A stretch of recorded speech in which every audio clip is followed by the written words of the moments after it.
Ah, the first video that I uploaded in 2 months. Let's see what the comments are saying. Stupid camera. Missing custom buttons? Ergonomics sucks! What a waste of a camera! Give me an A7 IV! Nah! Lenses will make it compact. Compact body without compact lenses. ...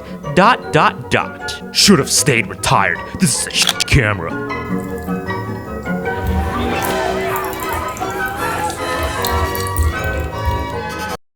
What's going on? It's Jason Vong, and we're actually gonna be starting off the video with something a little serious for today. Now, I'm all for criticizing something that is truly flawed or lacking, but it just seems like the raging culture on the internet, especially in our realm of camera tech, has gotten worse and worse. Granted, it's probably just a few trolls and the very vocal minorities that are leaving comments, but one cannot deny the fact that sometimes that can be enough to sway a large group of neutral individuals to receive false facts on something and raise pitchforks for minor issues. So this is probably already looking like I'm trying to defend Sony and the a7C. Put on your conspiracy hats, boys and girls. Jason Vong may just be a shill and a sellout.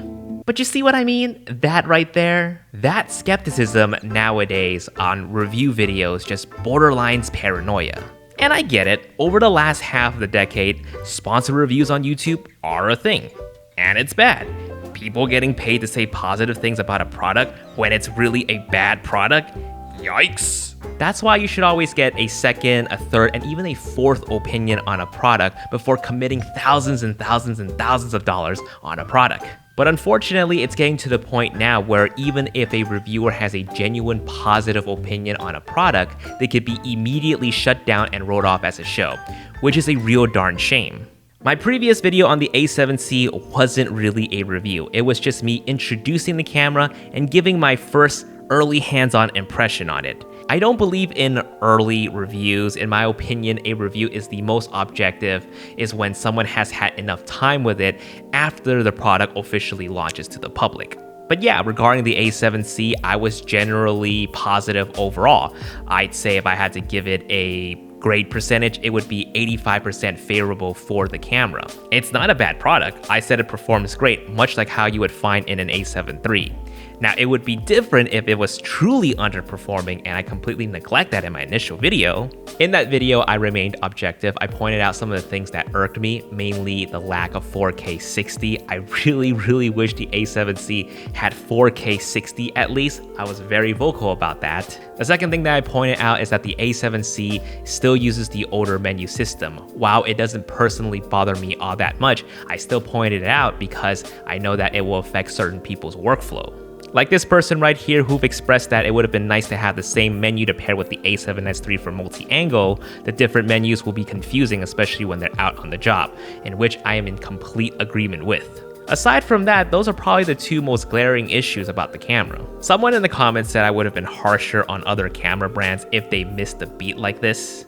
If I've ever made fun of a camera brand, it would have been just that, making fun of, just poking at it lightly like, haha, Sony's got it better. But never, wow, what garbage is this? What were they thinking? Truly a trash company, literally unshootable.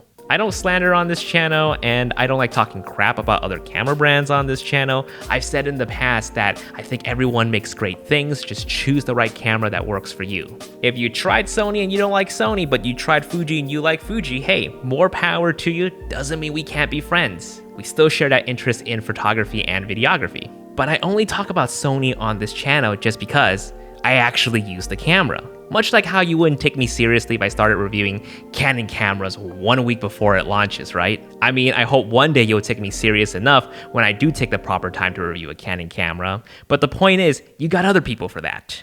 I don't like dabbling with and talking about other different systems because I would just be playing with them and not actually use them to create photos and videos that are meaningful to me, and in turn sharing that objective experience with you guys.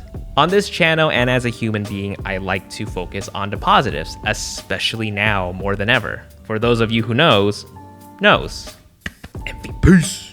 There's just too much negativity in this world and the internet is already flooded with that. Anyways, I haven't seen anyone else's review on the a7C, but I personally am, and I like to be positive about the a7C. It's good that we have something like this in the market right now. It's great enough already for anybody who's ready to switch to it or join the full frame camp for the first time. But for those of us who feel this is not quite ready yet, we have something to be excited about when the Mark II comes out a few years later. And let's be honest, there will always be something to complain about in the next iteration. I don't think there will ever exist a camera where everyone doesn't shit on it. With that said, I leave you with this underrated comment right here. Are we really just all gonna sit here and complain about every single camera launch, or are we gonna be actively searching for the best solution out there to help us create the art that we wanna create? And that's where I come in. You got the problems, I got the solution. The Vong is never wrong. So let's actually get into the reason why I wanted to make this video in the first place, which is on compact full frame lenses. A lot of the comments were focusing on the validity of the a7C being actually compact, because the argument was if you mount full frame lenses on it, it wouldn't be compact anymore. But really, I think they're focusing on the wrong lenses. If you pair the a7C with a G Master lens, then of course, it's gonna add weight and bulk. Swap the a7C out with something like an a6000, it wouldn't be any different. You would of course pair smaller lenses with an a6000, so why not apply that logic with the a7C? If you want to keep the a7C true to the C, compact, prime lenses are your friends. Prime lenses are the ideal size, the ideal weight, and the ideal length. Some may say it's small, but it's really how you use it. I am of course talking about the 1.8 trios, the 35, the 55, and the 85, all very highly rated lenses from Sony. And third-party lens manufacturers also make small lenses as well. We're talking about Samyang and Rokinon. Unfortunately, those I don't have too much experience with, but if you want to know more about those lenses, my friend from down under, John Sassone, has some videos on them. The only downside to his videos is that there's not enough PP jokes. And of course, we got, in Tamron we trust, the Tammy 20, the Tammy 24, and the Tammy 35 f2.8 lenses, small and compact prime lenses to fill your needs. Moving on, we're gonna talk about the quote-unquote okay lenses. The size seemingly looks big, okay, maybe some heft to it, but still light enough in most cases for the quality that you want. I am of course talking about the 20mm f1.8 and the award-winning 24mm f1.4 G Master lenses. And of course, how can I forget my beloved Zeiss Batis lenses with their OLED display that is dope as fuck. Okay, prime lenses, not your thing, you want versatility.